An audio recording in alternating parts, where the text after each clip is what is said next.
When you're thirsty and in need of a drink, which beverages are best at keeping you hydrated? Sure, you can always reach for a glass of water, but plain H20 isn't the most hydrating beverage around, according to a study from Scotland's St Andrews University that compared the hydration responses of several different drinks. The researchers found that while water, both still and sparkling, does a pretty good job of quickly hydrating the body, beverages with a little bit of sugar, fat or protein do an even better job of keeping us hydrated for longer. The reason has to do with how our bodies respond to beverages, according to Ronald Maughan, a professor at St Andrews School of Medicine and the study's author. One factor is the volume of a given drink. The more you drink, the faster the drink empties from your stomach and gets absorbed into the bloodstream, where it can dilute the body's fluids and hydrate you. Milk is more hydrating than water. The other factor affecting how well a beverage hydrates relates to a drink's nutrient composition. For example, milk was found to be even more hydrating than plain water because it contains the sugar lactose, some protein and some fat, all of which help to slow the emptying of fluid from the stomach and keep hydration happening over a longer period.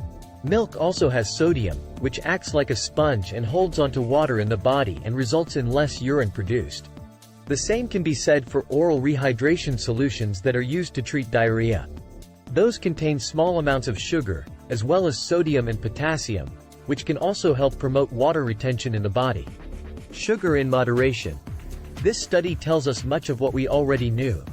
Electrolytes, like sodium and potassium, contribute to better hydration, while calories in beverages result in slower gastric emptying and therefore slower release of urination, said Melissa Majumdar, a registered dietitian, personal trainer and spokeswoman for the Academy of Nutrition and Dietetics who was not involved in the study.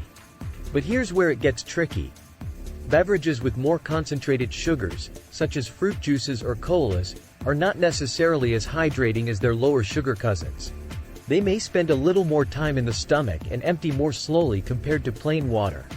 But once these beverages enter the small intestine, their high concentration of sugars gets diluted during a physiological process called osmosis. This process in effect pulls water from the body into the small intestine to dilute the sugars these beverages contain. And technically, anything inside the intestine is outside your body. Want to live longer? You may want to ditch these drinks. Juice and soda are not only less hydrating, but offer extra sugars and calories that won't fill us up as much as solid foods, explained Majumdar. If the choice is between soda and water for hydration, go with water every time. After all, our kidneys and liver depend on water to get rid of toxins in our bodies, and water also plays a key role in maintaining skin's elasticity and suppleness. It's the cheapest moisturizer you'll find. While staying hydrated is important, doing so keeps our joints lubricated, helps prevent infections, and carries nutrients to our cells. In most situations, people don't need to worry too much about how hydrating their beverages are. If you're thirsty, your body will tell you to drink more, Maughan said.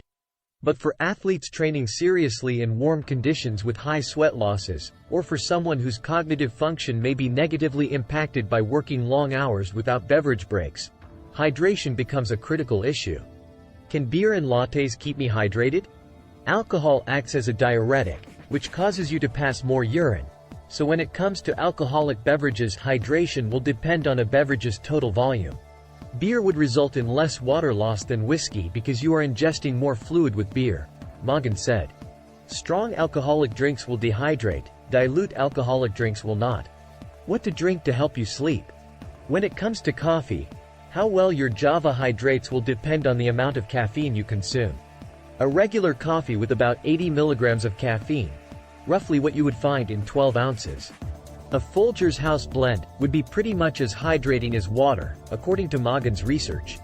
Consuming more than 300 milligrams of caffeine, or about 2-4 cups of coffee, could cause you to lose excess fluid as the caffeine causes a mild, short-term diuretic effect. This is more likely to happen with someone who doesn't typically consume caffeine, and it could be offset by adding a tablespoon or 2 of milk to your cup of joe.